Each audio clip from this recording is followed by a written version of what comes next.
The man who arrived from nowhere, Hook. He stepped off the plane like any traveler.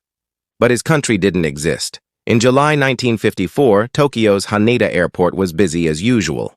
Among hundreds of passengers arriving from Europe was a man in a gray suit, briefcase in hand, calm and polite. He handed his passport to immigration officers. The officer frowned.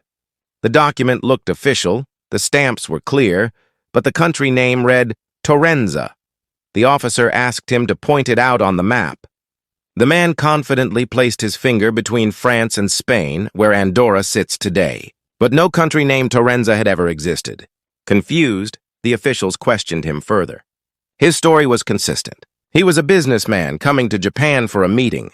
He had been to Japan before 3 times, and even showed visa stamps from previous visits. Everything seemed real, except the country. Officials detained him for questioning. The man was calm, even amused.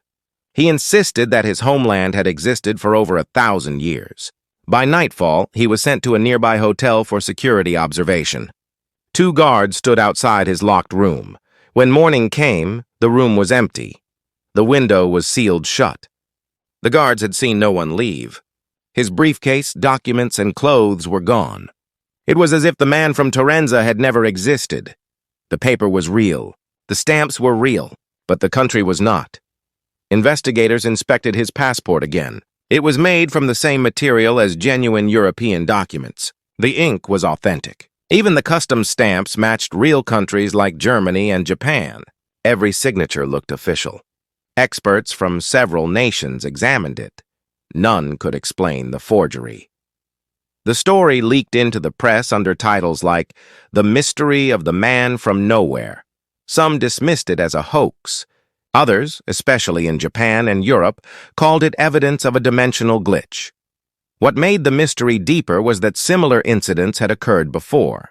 Travelers appearing with passports from non-existent nations, Laxaria, Tierred, Lisbia, each vanished just as strangely. To this day, the Torenza passport is said to have been locked in a Japanese security archive. No photos of it exist publicly. If his country was real somewhere else, where did he come from? Paranormal researchers later connected the Torenza case to theories of multiverse travel, where alternate versions of Earth overlap.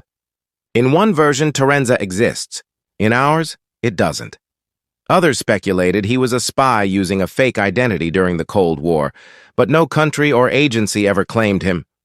His fingerprints matched no record on file. Some scientists suggested a time slip phenomenon, a momentary rift where one reality bleeds into another. Witnesses described how he spoke perfect French, Japanese, and another unknown language, possibly his native tongue. Every detail made less sense. The man's calmness, his lack of panic, his perfect documentation, it was as if he genuinely believed his world was ours, until the maps disagreed. 2 guards outside. No window. Locked door. Gone. When police examined the hotel room, they found no signs of struggle. The bed was made. The door was bolted from the inside. The window couldn't be opened without breaking the seal. Even more bizarre, the guard logs showed no interruptions. One officer said, "It was like he dissolved into air." Rumors spread that strange lights were seen outside the hotel that night, hovering silently. Witnesses claimed the air around the building felt charged, like static. The official report was quietly buried. The Japanese government never confirmed or denied it happened. Yet airport workers whispered the name Torenza for years. Different faces. Same country. Torenza. In the decades since, other airports reported travelers carrying impossible passports.